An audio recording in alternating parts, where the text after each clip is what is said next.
Well, thank you for having me here today. I'm really excited to be here. I'm very nervous. I've never spoken at the law school before, and I was telling my husband, and he said, but just think about all the hours of Law and Order you've watched, and what an expert that makes you, which is kind of ties into what I want to talk about today, and that the power that media has over our lives in making us behave and think we know things that maybe we don't know that much about. So today I'm going to start with talking a little bit about how kids use social media, talk a little bit about some of the communication theories that underplay the increase in cyberbullying that we see in the past decade or so since kids have become more comfortable with technology, and then talk about some of the different motivations that the literature is showing that kids have to use technology to cyberbully. So this is from the Cyberbullying Research Center, which is a link that's on the webpage about this event today. And this just says in the past week what % of kids 10 to 18 use different types of technology. So what it tells us is that kids use a range of different technology, both for school purposes and for social purposes. But we can see that their cell phone, the internet, and social media are some of the places where they spend most of their time.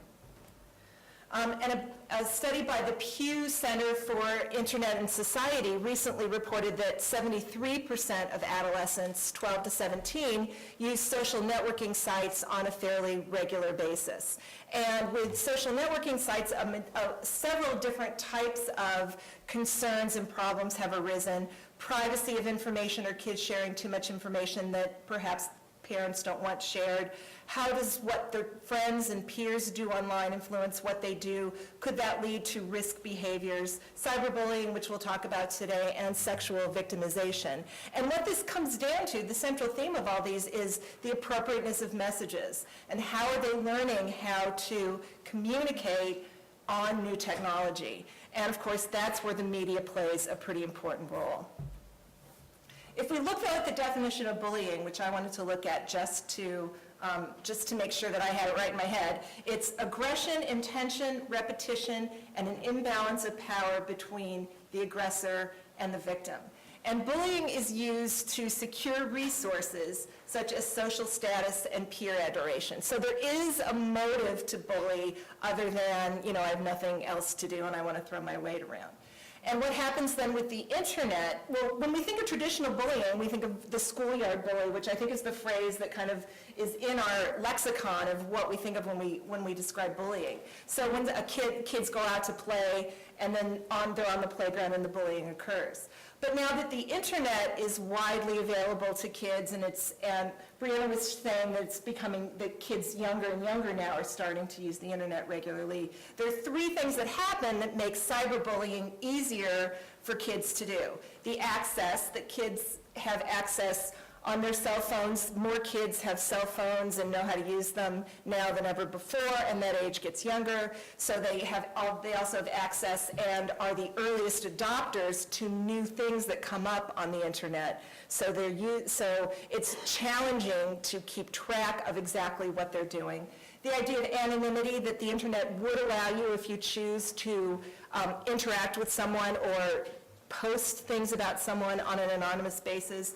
And asynchronicity, the fact that when we think of the schoolyard bully, that bullying was going to happen during the school time. And now when the internet is available all the time, the bullying can happen anytime. And this seems to be one of the big challenges in the law to figuring out the ways to deal with cyberbullying.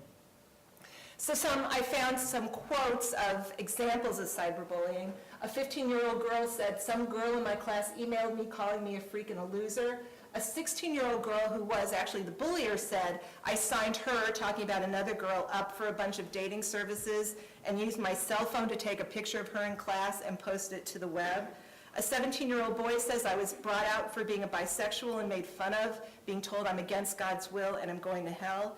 And then a high school English teacher said a student set up a Facebook page for students to complain about my teaching style. So we see lots of different things that fall under this rubric of cyberbullying, which adds to the challenge of figuring out how to deal with it. And this is another chart from the Cyberbullying Research Center that looks at who is doing cyberbullying and who has been cyberbullying. And we see that often it's girls who are both bullied and doing the bullying, except when it comes down, there's for boys, they post more mean and hurtful pictures online, and they post a mean video online, so the boys have kind of the technological side figured out more than the girls. So that's a great resource. The Cyberbullying Research Center has a lot of great information. So when we try to figure out why this happened, there are three major theories of media influence that can help us understand this. The cultivation theory says that the media presents to us a picture of how the world is. And when we think about what's in the media, we see the world is a dangerous place, a place where you really have to look out for yourself, a place where there may not be somebody to protect you if you need help. So giving this idea that you have to, that it's a tough place and you have to be tough to be successful.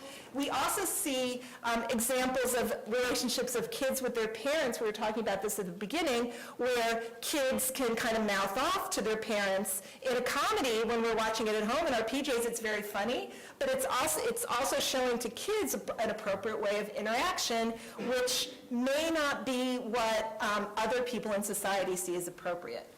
The next theory is social learning theory, which says we learn how to act from watching how others act as well. So that it's not just that the media shows us what the world is, media teaches us how to act in different situations. But then the theory that I find most interesting to connect to cyberbullying is something called uses and gratifications theory.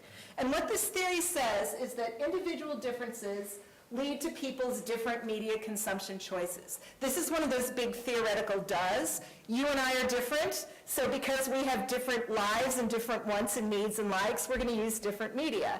So, the person who created that wins lots of awards for being smart, but then when we step back and think about it, it's sort of a, yeah, so what? And the so what is that individual differences lead to people's different responses to a particular media they've chosen to view. What this also means is that if we just take one medium, like network television comedies, we all have different reasons or different things that we get out of that specific type of medium. So every medium kind of gets interpreted and messed around within our heads and used differently by different people. So to say that the internet allows for cyberbullying doesn't really take the whole process, the whole situation into account. And in fact, there are some different motivations that we see for different groups of kids to use social media. And if we just compared overall uses of social media for teens and adults, we see that teens report that they use social media for entertainment, for identity formation to help create a picture of someone they want to present to the world, high sensation to have something, to do something that is very exciting. And we think of this primarily when we think of a kid playing a game online, but also some of these aggressive behaviors could be considered high sensation behaviors.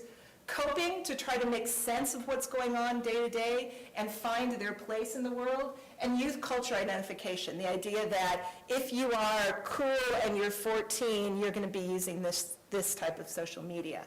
And you compare that to the reported uses of social media for adults. Surveillance, which is understanding what's going on in the world, so just kind of this broad overall look. Connection with people that they knew a long time ago and they want to remain connected to, and escapism to take themselves away from their daily lives. So you can see there's just some generational major differences in uses of social media. How many people have seen this movie? Who knows what this movie is? All right, so this is The Breakfast Club, a movie that came out in the early 1980s. One of my favorite movies of all time. And when I was reading about motivations of cyberbullies, I was like, I know all those people. Where do I know them from? And it's like, oh, it's The Breakfast Club.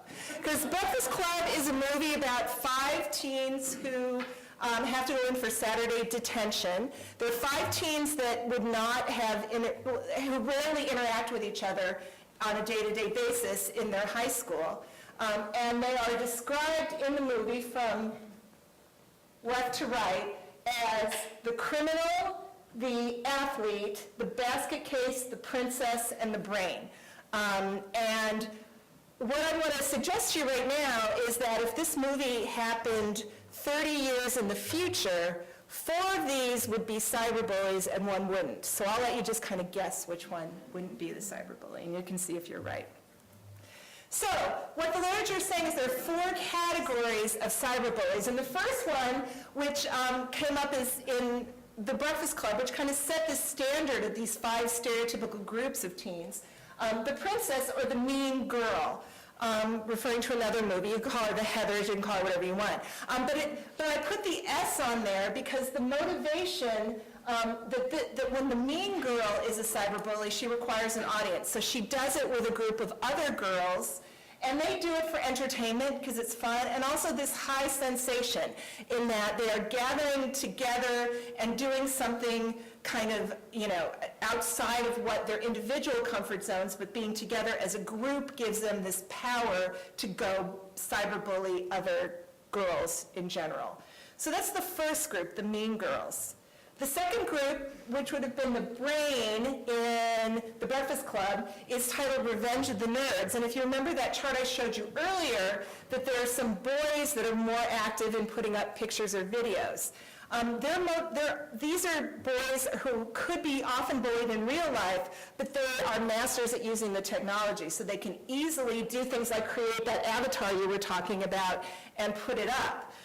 Their motivation is coping, since there's a good chance they would have gotten bullied in person, that they are using this as kind of payback because they have the power through technology.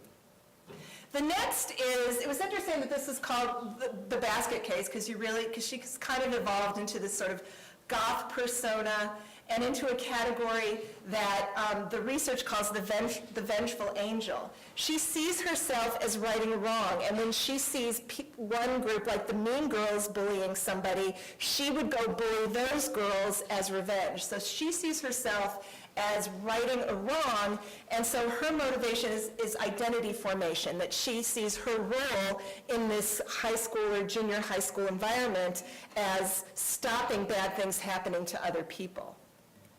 And then the final one is the inadvertent cyberbully, who really, we would call this the dumb jock stereotype if we weren't living in such a place in the country where that's inappropriate things to say. And this guy really doesn't have a motivation because he doesn't realize that what he's doing is wrong. So he thinks he's merely engaging in traditional types of communication that would be appropriate in any situation. And so how many people thought that the criminal was the one who would not be a cyberbully? So that was kind of my thing, is that traditional bullies aren't cyberbullies, so now it just kind of makes this problem even broader. There's a range of motivations as to why kids choose to do this, which are just aggravated by the internet, which again makes it such a big challenge. And so there isn't going to be one simple or easy solution, because it's a much more complex problem than perhaps on the surface we stop to think it is. So that's the context that I wanted to introduce you to.